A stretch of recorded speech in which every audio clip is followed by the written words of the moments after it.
Left side నుంచి వస్తున్నా చెప్పు చెల్లమ్మ. గుడ్ ఈవినింగ్ అన్న, నా పేరు గాయత్రి.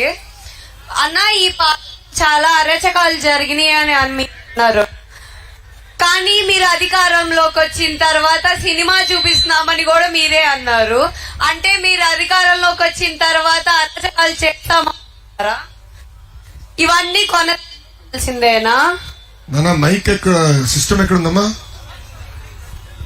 ఓకే, జాగ్రత్తగా చూసుకో స్వామి, కట్టొద్దు.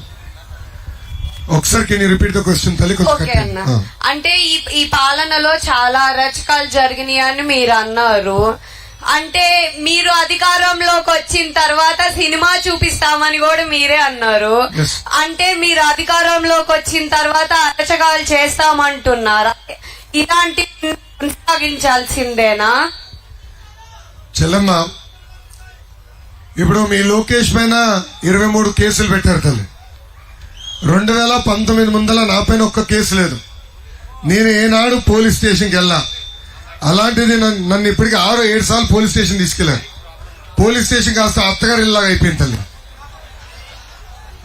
పాదయాత్రలో జియో 1 అని ఒక పనికిమాల జియో తీసుకొచ్చి మా గొంతు నొక్కారు. ఇట్లా మైక్ పట్టుకుని మాట్లాడే అవకాశం నాకు ఇవ్వలేదు చెల్లమ్మ.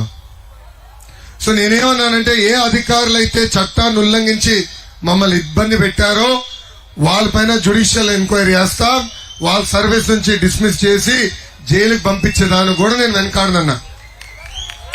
సో ఏ అధికారులు అయితే చట్టాన్ని ఉల్లంఘించారో అన్నా.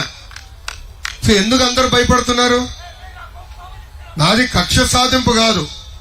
న్యాయబద్ధంగా ఎవరైతే తప్పు చేశారో వాళ్ళని ఉపేక్షించకూడదనేది నా నినాదం. రాజ్యాంగం కాపాడాల్సిన బాధ్యత కొంతమందికి రాజ్యాంగం ఇచ్చింది. అలాంటి వ్యక్తులే రాజ్యాంగాన్ని ఉల్లంఘిస్తే ఇంకా రేపు మన భవిష్యత్ ఏమవుతుందో ఒక్కసారి ఆలోచించాలమ్మా. అందుకే చెప్పా, వాళ్ళని నేను వదిలిపెట్టాను, సీరియస్ గా యాక్షన్ తీసుకుంటాను. కానీ సభాముఖ తెలుపుతున్నా, I will follow the due process of the law. So చట్టాన్ని పాటించి జ్యుడిషియల్ ఎంక్వైరీ వేసి వాళ్ళపైన కఠినమైన చర్యలు తీసుకునే బాధ్యత మేము తీసుకుంటాం. Thank you so much. మీరు సాటిస్ఫైడ్ ఆన్సర్ వచ్చింది అనుకుంటున్నారమ్మా? సాటిస్ఫైడ్ ఆన్సర్ వచ్చింది అనుకుంటున్నారా? ఫైన్. నెక్స్ట్ మరో క్వశ్చన్ అడుగుదాం, ఇటువైపు నుంచి తీసుకుందాం. నెక్స్ట్ రో వస్తాను మీద. మనకి 2019లో జరిగిన ఎలక్షన్స్ లో ఏపీకి వచ్చిన స్థానాల్లో మా ప్రకాశం డిస్ట్రిక్ట్ నుంచి మేము 4 స్థానాల్లో మనం గెలిపించాము. అదే విధంగా ఈసారి మా యూత్ అంతా కలిసి ఇంకా ఎక్కువ మెజారిటీతో మనం గెలిపిస్తాము. మీరు ఏ విధంగా అయితే మంగళగిరిని దత్తత తీసుకొని డెవలప్ చేస్తా అన్నారో, మా ప్రకాశం డిస్ట్రిక్ట్ కూడా దత్తత తీసుకొని డెవలప్ చేస్తారని కోరుతున్నాం అన్న. ఏ విధంగా డెవలప్ చేస్తారు? మరి ఇంకోటి, మీరు ఏ విధంగా ఇందాక అన్నారో పల్ప్ అండ్ పేపర్ ఫ్యాక్టరీ తీసుకొచ్చాము బిఫోర్ ఎలక్షన్స్ 2019 తర్వాత వాళ్ళు విత్డ్రా చేసుకుని వెళ్లిపోయారు. ఇప్పుడు మీరు 2024 గెలిచిన తర్వాత ఫార్మ్ హబ్ తో పాటు ఇండస్ట్రియల్ గా కూడా మా ప్రకాశం డిస్ట్రిక్ట్ ఏమైనా డెవలప్ చేస్తారని అడుగుతున్నాను.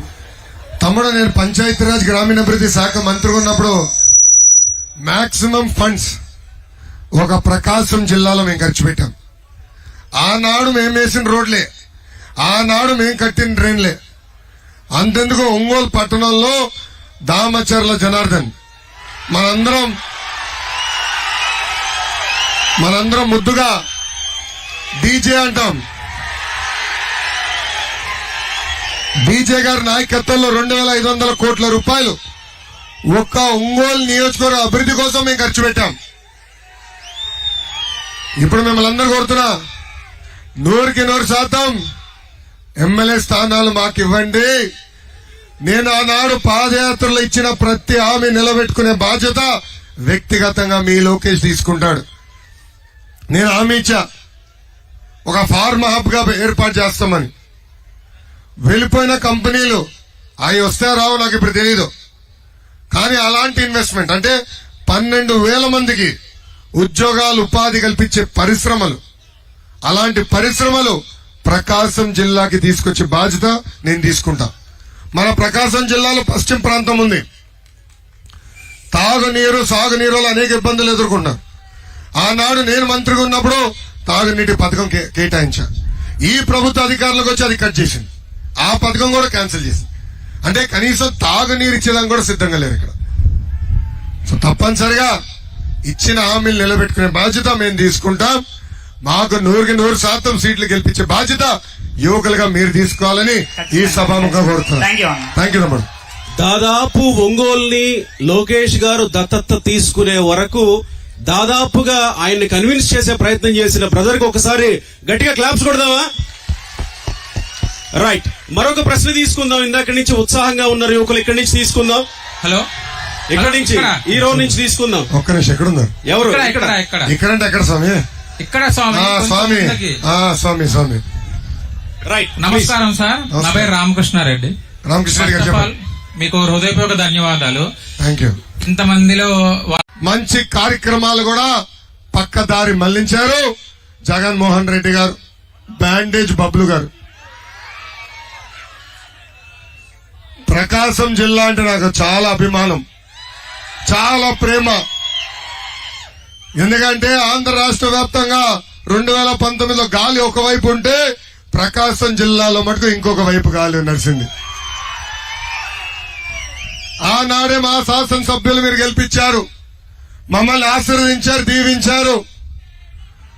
ప్రకాశం జిల్లాని మా గుండెల్లో పెట్టుకుని అభివృద్ధి చేసే బాధ్యత వ్యక్తిగతంగా లోకేష్ తీసుకుంటాడు. ఆనాడే పాదయాత్రలు నేను హామీ ఇచ్చా. వెలగొండ ప్రాజెక్ట్ ఇంకా పూర్తవలా, కాలువలు ఇంకా పూర్తవలేదు. ఆ ప్రాజెక్ట్ మొదటి సంవత్సరంలో పూర్తి చేసి తాగునీరు అందించే బాధ్యత మేము తీసుకుంటాం. ఇక్కడ నేషనల్ ఇండస్ట్రియల్ మ్యానుఫ్యాక్చరింగ్ జోన్ కోసం ఆనాడు తెలుగుదేశం పార్టీ భూసేకరణ చేసింది. ఈ చేతగాని ప్రభుత్వం వల్ల ప్రజలు అనేక ఇబ్బందులు ఎదుర్కొంటున్నారు. ఒక్క పరిశ్రమ కూడా రాలా. ఒకే ఒక నెల ఓపికబట్టు తమ్ముడు, మొదటి 100 రోజుల్లో పరిశ్రమలు తీసుకొచ్చే బాధ్యత నేను తీసుకుంటా. నా పాదయాత్రలోనే నేను హామీ ఇచ్చా. ప్రకాశం జిల్లాని ఫార్మ్ హబ్ చేసే బాధ్యత మీ లోకేష్ తీసుకుంటాడు. తెలుగుదేశం, జనసేన, భారతీయ జనతా పార్టీ లక్ష్యం ఒకటే, నిరుద్యోగులు అనేది ఆ సమస్య ఉండకూడదు. ఆంధ్రలో పక్క రాష్ట్రానికి వెళ్తాం కాదు, పక్క రాష్ట్ర ప్రజలు ఉద్యోగాలు ఎత్తుక్కుంటూ ఆంధ్ర రాష్ట్రానికి తీసుకొచ్చే బాధ్యత కూడా మన ప్రభుత్వం తీసుకుంటుందని ఈ సభాముఖ యువకులందరికీ నేను హామీస్తూ, ఇది యువగలం. పాదయాత్రలో యువగలం మోగింది, అందరికి ఇంపడింది, మార్పు గాలిలో ఉంది. ఎన్నికలు వస్తున్నాయి, మే 13 నాడు ఎన్నికలు ఉంటాయి. అందరం గుర్తుపెట్టుకోవాలి, మనందరం ఓటేయాలి. అదిగో ఆ సైకిల్ గుర్తుకి ఓటేసి ఉమ్మడి ప్రకాశం జిల్లా తెలుగుదేశం పార్టీ కంచుకోట అని నిరూపించాల్సిన బాధ్యత ప్రజలందరిపైన ఉందని ఈ సభాముఖ కోరుకుంటూ, ఇది యువతతో ముఖాముఖి కార్యక్రమం. మీరు ఎదుర్కొన్న సమస్యలపైన చర్చించడానికి నేను ఇక్కడికి వచ్చా.